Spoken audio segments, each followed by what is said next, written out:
James ভাই তো James ভাই, ওনার ধারে কাছেও আমার যাওয়ার আসলে কোনো ক্ষমতা নেই। আমার যারা দর্শক শ্রোতা ও অতিরিক্ত ভালোবাসা দিয়ে একদম তাল গাছে তুলে দিচ্ছে। জেমস ভাইয়ের যে আসলে উচ্চতা, বাংলাদেশ কেন পুরো পৃথিবীর কারো পক্ষে কোনোদিনও যাওয়া সম্ভব। আমার কথা শোনার জন্য আবারও আপনাদের ধন্যবাদ। গুরু জেমসের সঙ্গে তুলনায় আমাকে শেষ করেছে। জানালেন সেই আলোচিত, সমালোচিত সেই নোবেল। চিনছেন আপনারা নোবেলকে?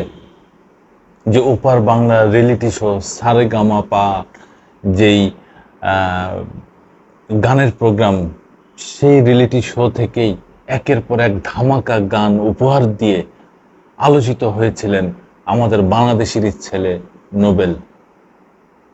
সেই নোবেল বিভিন্নভাবে নেশাগ্রস্ত হয়ে, বিভিন্ন কারণে, তার নিজের উপরে নিজের টর্চারিংয়ের কারণে তিনি আজকে মিডিয়া জগৎ থেকে একদম দূরে সরে গেছেন, গানের থেকে একদম দূরে সরে গেছেন।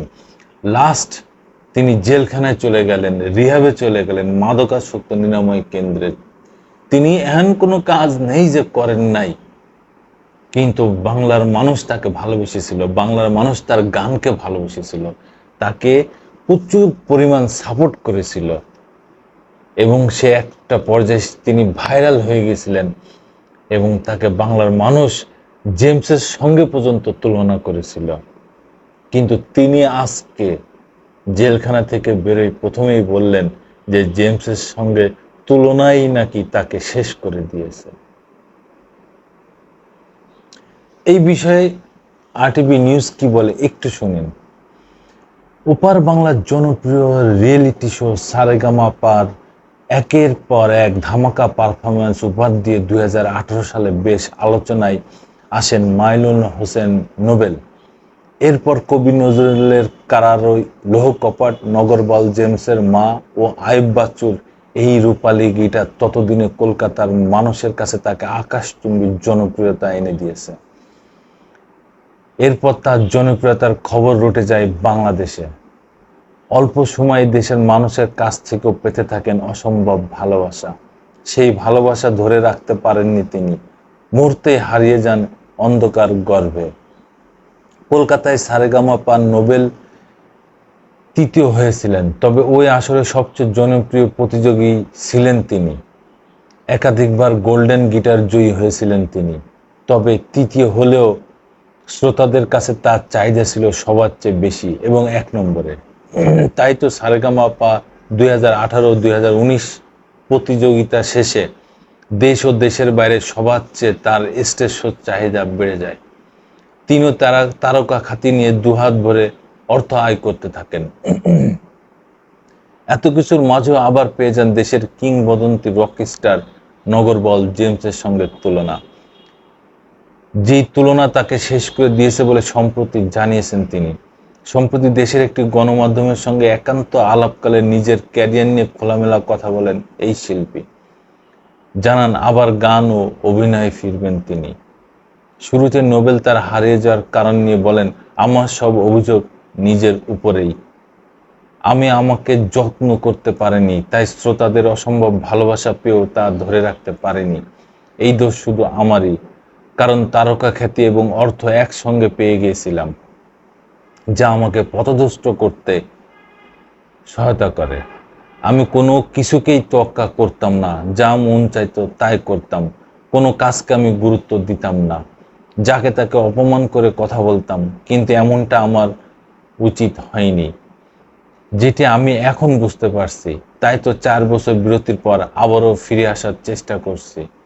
প্রতিনিয়ত নিজেকে গড়ার চ্যালেঞ্জ নিয়েছি, সেই চ্যালেঞ্জ সফল হতে নিজের সঙ্গেই নিজে যুদ্ধ করছি।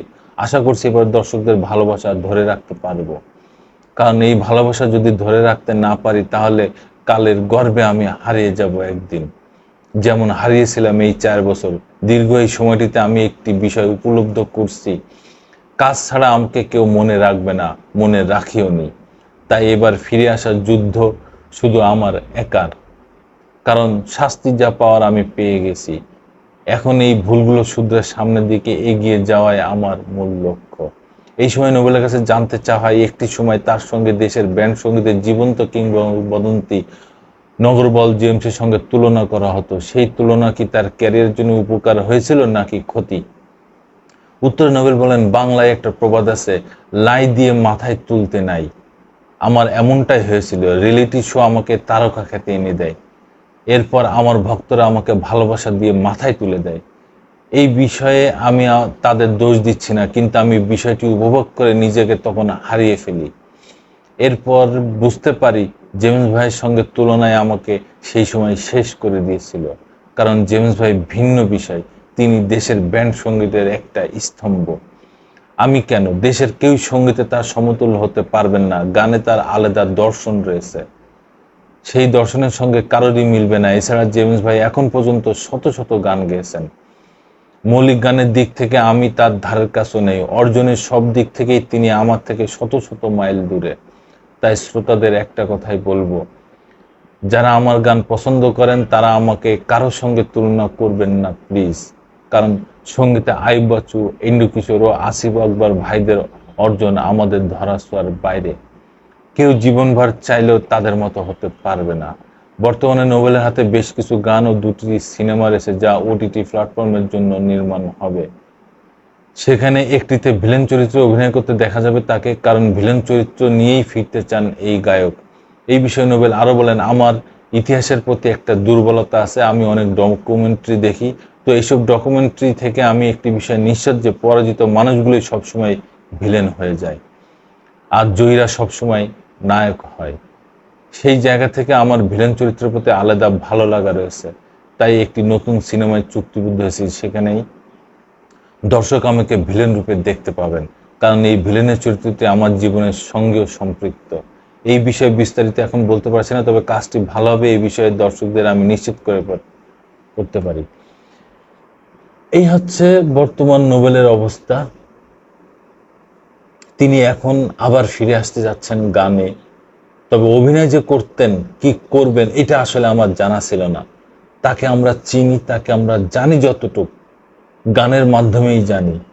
তিনি তার কণ্ঠটা খুবই সুন্দর, তাকে গান গেয়ে আসলে কারোর সঙ্গে কারোর তুলনা করে এটা আসলে এটা মানুষের আবেগ। সেই আবেগকে যদি আপনি ধরে রাখতে না পারেন তাহলে আপনি কেমন মানুষ? আপনার বয়স অল্প ছিল, আপনি অনেক তারকা খ্যাতি পেয়ে গেছেন, সঙ্গে টাকাও পেয়ে গেছেন, যার কারণে আপনাকে বিয়াদব বানিয়ে দিয়েছে। আপনি সেই বিয়াদবের একটা ধরন হয়ে গেছিলেন। যাই হোক, সেখান থেকে আপনি আবার কামব্যাক করছেন, ফিরে আসছেন। আপনাকে শুভেচ্ছা, অনেক অনেক শুভেচ্ছা। আপনি আবার নতুন করে শুরু করুন। দর্শক বন্ধুরা আপনার পাশে আছে, দর্শক শ্রোতা আপনার পাশে আছে। আপনি অবশ্যই সফলকাম হবেন। ধন্যবাদ। আবার আসবো নতুন কোনো কথা নিয়ে, নতুন কোনো ঘটনা নিয়ে। আমি প্রিন্স।